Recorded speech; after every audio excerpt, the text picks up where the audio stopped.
nyumbani, huu umebakiwa kwako ndio nimekuletea. Sasa funguo, kwa shida nini? Hujui shida ni nini? Hujui shida ni nini? Yaani mimi nisubiri viazi vyako upike chips ndio univeshe mie. Nisubiri umenye hivyo viazi vyako upike chips ndio nisuke nywele. Wewe unaweza? Wewe unaweza na kuuliza? Yaani mimi sihitaji chochote kutoka kwako wewe. Sasa mambo zilikuwa kuongea. Ya kuongea tutaongea mimi na wewe nini? Tutaongea mimi na wewe nini? Kwa hivi viazi vyako unavyovipika hivi upike chips hapo mimi ndo nivae? Aka mwenzangu mimi siwezi, nimekuchoka. Lakini si Pilitoni, nimekuchoka, sikuhitaji tena, niache na maisha yangu baba wewe. Mimi siwezi kusubiri viazi vyako hivi upike eti ndio univeshe mie. Eti ndio watoto wale nyumbani. Na kwa taarifa yako watoto wako nimekuachia nyumbani. Umenielewa?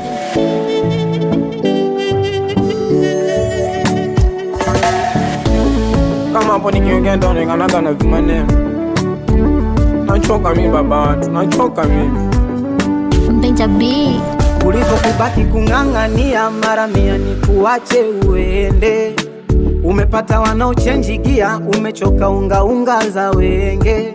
Haujui kubembeleza, pa kudeka unafoka kapembe. Naisi niliteleza, kukuchagua nilikuwa na mawenge. Mtu mwenyewe hauna mbele nyuma sioni.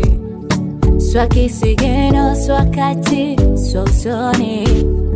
Nishakunyonya mua uisha mchuzi, sona kutema maganda. Hausomeki, nguo unavovaa kama mzee wa kuvanga. Si bora